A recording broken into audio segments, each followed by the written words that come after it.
Right, welcome back. Let's straight away head across to our colleague Timsy Jaipuria, who is in an exclusive conversation with Anil Gupta, Principal Director General at the Directorate General of GST Intelligence. Timsy, over to you.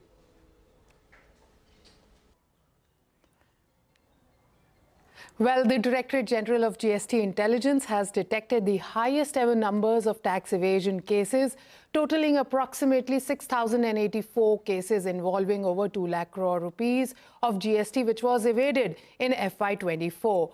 According to the annual report of the DGGI, the Central Investigation and Anti-Evasion arm of the GST at Centre, the sectors with the highest evasion were online gaming, banking, financial services and insurance and services, followed by iron, copper, scrap and alloys in goods. The evasion detected in FY24, remember, is double to what was detected in FY23, which was about 1 lakh crore rupees, involving cases over 4,800. Joining us today, Principal DG, who heads the Directorate General of GST Intelligence, Anil Kumar Gupta. Very warm welcome, sir. To begin with, let me ask you, monitoring and enforcement has played a critical role in the success of GST in India. And an interesting case that came to the fore was that of Infosys. It was in July when DGGI issued a pre-show cause notice to Infosys for alleged evasion of over 32,000 crore rupees of IGST between July 2017 till FY 2022, out of which 3,898 crore worth notice for FY 18 was withdrawn. So where are we currently on this demand? Thanks, Timsy. Good morning to everyone. In fact, it's true that the intelligence and investigating arm of any organization, CBIC like DGI, plays a very important and crucial role in ensuring the compliance of GST law, which is the mandate and role of DGGI, and also in that process to check black money. So in that role, we, beside booking cases and detecting cases and finding newer modus operandi in which some of the elements or some of the taxpayers are very minuscule who play with the GST law and evade taxes, we book them and bring it to the fore. And DGI, in fact, besides ensuring compliance of GST law, also in that process educates and brings transparency in the way the GST law is being complied by the taxpayers.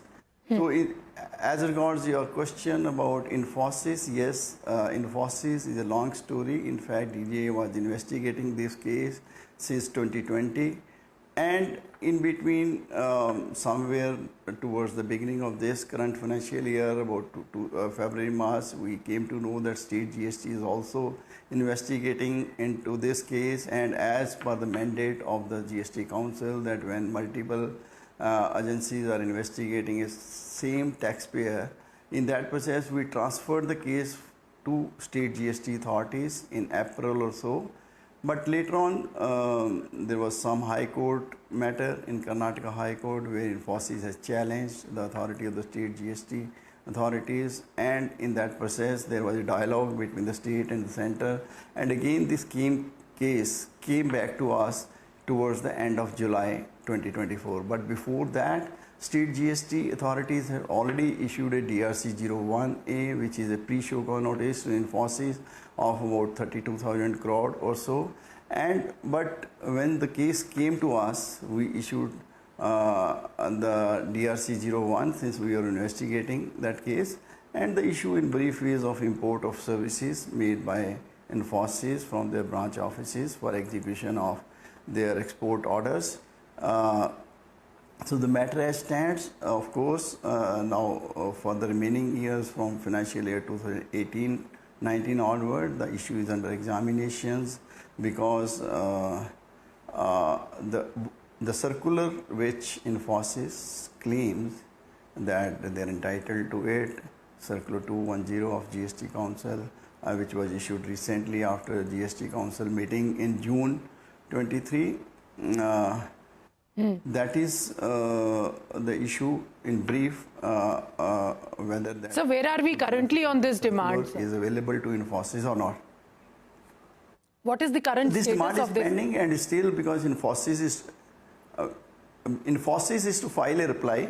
Infosys is yet to file a reply for this remaining 4 years. Once they file the reply, only then we will examine, because it's a pre-show cause notice. In the GST law, for issuing a show cause notice, you issue a pre-show cause notice and then give an opportunity to the company or the taxpayer to file a reply.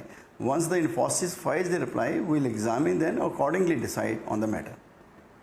So recently, sources claim that the government is considering amendments in the GST Circular 210, which talks on valuation of supply of services imposed by a related party where recipient is eligible to full ITC. To make it simpler, it's correct for the correction of the interpretation, this circular was issued. It is understood from sources that this circular could be tweaked further to give a relief for Infosys. Do you think this is in offing? Yeah, well, it's difficult to say what is in offing and what is in the pipeline, because all such decisions are taken by GST Council, apex decision-making body. What I can say only is that we have suggested, we have also made a reference to the board, our policy wing, giving certain difficulties and implications of Circular 210, which are under examination in the board, and once a call is taken, the future course of action of that circular will be decided. So what do you think can be actually done to give relief to Infosys? Is there an intent within the government to do so, or you think that the case is strong enough and government should pursue the case towards plugging this leakage? No, this question has two arms. First is whether our case is strong or not. That I will say, we only book cases which are legally sustainable and as per the GST law prevalent at that time. So whatever DGI has done, it is as per law. There is nothing wrong in that. The second aspect is whether government intends to do any relief to Infosys. That is up to the government. Government is considering, weighing all pros and cons, and Infosys is a premier IT company of India. Whether such transactions need to be taxed or not taxed, that is the prerogative of the government, and whatever the government will decide, will implement accordingly, because we are the implementing arm of the government, and policy making arm is to decide what is the future course on Circular 210. Sir, coming to the insurance services, recently notices were sent to as many as 20 general insurance companies operating in SEZ units for alleged evasion of about 20,000 crore rupees as unpaid dues for services furnished before the employees of industrial units within these zones and their families.